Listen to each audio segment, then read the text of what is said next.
അതെ, ഇതാണ് നല്ലൊരു ഒന്നൊന്നര റെസിപ്പിയാണിത്. നല്ല നേന്ത്രപ്പഴം വാങ്ങിയിട്ട് ഇതേപോലെ അങ്ങനെ കട്ട് ചെയ്തിട്ട് ഇങ്ങനെ ഉണ്ടാക്കിയിട്ട് ചട്ടിയിലേക്കോ അല്ലെങ്കിൽ ഏതെങ്കിലും നിങ്ങൾക്ക് ഇഷ്ടപ്പെട്ട എന്തിലെങ്കിലേക്കോ ഇത് അങ്ങോട്ട് ഇട്ട് കഴിഞ്ഞതിൻ്റെ ശേഷം ഇതേപോലെ അരിഞ്ഞിട്ട് ഇങ്ങനെ ഇതേപോലത്തെ വല്ല ചട്ടക കുന്തോ കുറച്ചക്കര എന്തെങ്കിലുമൊക്കെ എടുത്തുകൊണ്ട് ഇതേപോലെ ഇങ്ങനെ ആക്കി വെച്ചിട്ട് ഇങ്ങനെ ആക്കി വെക്കുക. കുറച്ച് കഴിഞ്ഞതിൻ്റെ ശേഷം അത് അതിൻ്റെ ഉള്ളിലേക്ക് തേങ്ങ ചിരണ്ടിയതും അതുപോലെ തന്നെ പഞ്ചസാരയൊക്കെ ഇട്ടിട്ട് വളരെ രസകരമായിട്ടാണ് ഇതിൻ്റെ നിർമ്മാണം.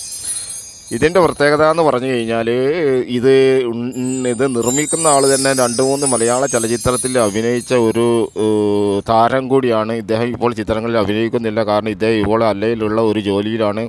അപ്പോൾ അദ്ദേഹത്തിൻ്റെ റൂമിൽ ചെന്നപ്പോൾ അദ്ദേഹം ഞങ്ങൾക്ക് നൽകിയ ഒരു പലഹാരമാണ്. ഇതിനേക്കായി നല്ല രുചിയിൽ സച്ചൂസും കുഞ്ചൂസും അമ്മാസും ഒക്കെ ഉണ്ടാക്കുന്നതാണ്. കാരണം അത് നമുക്ക് അറിയാഞ്ഞിട്ടല്ല. ഇതെങ്കിലും നിങ്ങൾ കണ്ടിട്ട് സബ്സ്ക്രൈബർ ചെയ്തോളി ചങ്ങായിമാരെ.